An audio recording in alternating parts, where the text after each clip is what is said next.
എന്റെ പേര് റീവ തോംസൺ, സ്ഥലം പാല. ഫ്ലൈറ്റ് ഡിസ്പാച്ചറായിട്ട് 10 വർഷത്തോളം ജോലി ചെയ്തു. വിദ്യാഭ്യാസ യോഗ്യത എന്ന് പറഞ്ഞാൽ BSc കമ്പ്യൂട്ടർ മാത്സ് സ്റ്റാറ്റിസ്റ്റിക്സ് ആണ് പഠിച്ചത്. അതിനുശേഷം MBA എടുത്തു. ഗവൺമെന്റ് ഓഫ് ഇന്ത്യയുടെ ഫ്ലൈറ്റ് ഡിസ്പാച്ചർ ലൈസൻസ് ഉണ്ടായിരുന്നു. മാനേജർ പോസ്റ്റിലാണ് ഞാൻ അവസാനമായിട്ട് ജോലി ചെയ്തത്. പിന്നീട് വിവാഹം കഴിഞ്ഞ ശേഷം കുട്ടികളുണ്ടായിട്ട് ജോലിക്ക് പോകാനൊക്കാതെ വന്നു. പണ്ട് മുതൽ കിടന്ന സ്ഥാനം നോക്കാനായിട്ടൊരു അനുഗ്രഹം ദൈവം തന്നിട്ടുണ്ടായിരുന്നു.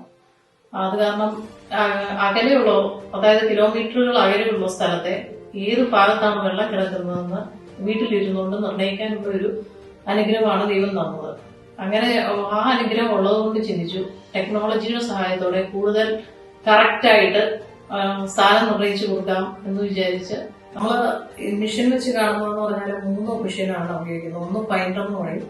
ഫൈൻഡർ നമ്മൾ വെള്ളം ഭൂമിയിലുണ്ടോ ഇല്ലയോ എന്ന് കണ്ടുപിടിക്കാൻ വേണ്ടി ഏറ്റവും കൂടുതൽ വെള്ളമുള്ള പോയിന്റ്, അതായത് അതിന്റെ റൊട്ടേഷനും നോക്കും, ഡേറ്റയും നോക്കും. ഡേറ്റ അനലൈസിസും നടക്കുന്നുണ്ട്, റൊട്ടേഷനും നോക്കുന്നുണ്ട്. അത് നോക്കിയാൽ ആ സ്പീഡ് നോക്കുമ്പോൾ നമുക്കറിയാം വെള്ളത്തിന്റെ ആ ഫ്ലോയും കാര്യങ്ങളും അറിയാൻ പറ്റും.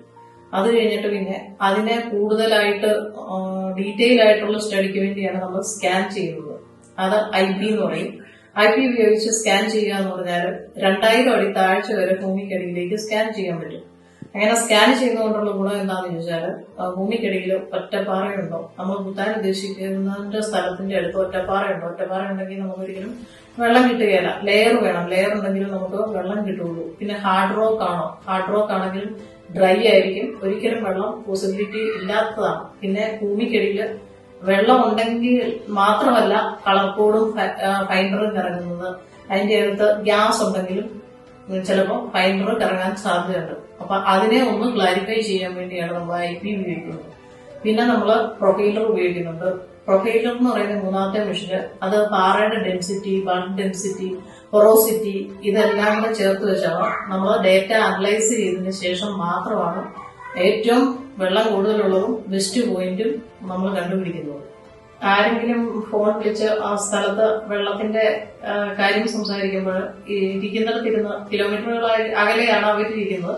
പക്ഷെ ഞാൻ ഇരിക്കുന്നിടത്തിരുന്ന് എനിക്ക് ഏത് സ്ഥലത്താണ് ആ പറമ്പ് വെള്ളമുള്ളതെന്നുള്ളത് കണ്ടുപിടിക്കാനായിട്ടുള്ള ആ ഒരു കഴിവുള്ളതുകൊണ്ട് ഞാൻ അങ്ങനെ കണ്ടുപിടിക്കാറുണ്ട്. എത്ര അടിക്കാണ് വെള്ളം, എത്ര ലെയർ ഉണ്ട്, ലെയറിലാണ് ഈ പാറ ഒറ്റപ്പാറയാണെങ്കിൽ കിട്ടുകയില്ല, ലെയർ തട്ടുപാറയാണെങ്കിലും വെള്ളം കിട്ടുള്ളൂ. അപ്പൊ എത്ര ലെയർ ഉണ്ടോ അത്രയും നല്ലതാണ്. പ്രത്യേകിച്ച് ബോർവെൽ അടിക്കുന്നവർക്ക് ലെയർ നോക്കാറുണ്ട് അവര്. അപ്പൊ എത്ര ലെയർ കിട്ടുന്നുള്ള കറക്റ്റ് ആയിട്ട് പറയണമെങ്കിൽ അത് മെഷീന് മാത്രമേ പറയാൻ പറ്റുള്ളൂ, സ്കാൻ ചെയ്ത്. അതുകൊണ്ടാണ് ഞാൻ ഈ മെഷീൻ എടുത്ത് ചെയ്യാനായിട്ട് തുടങ്ങി. നാളിതുവരെ 100% വിജയിക്കാൻ തന്നെ കഴിഞ്ഞിട്ടുണ്ട്. അങ്ങനെയാണ് ഈ മേഖലയിലേക്ക് കടന്നു വന്നത്. കിണറിന് സ്ഥാനം കാണുക എന്നുള്ള മേഖലയിലേക്ക് കടന്നു വരാൻ അങ്ങനെയായിരുന്നു.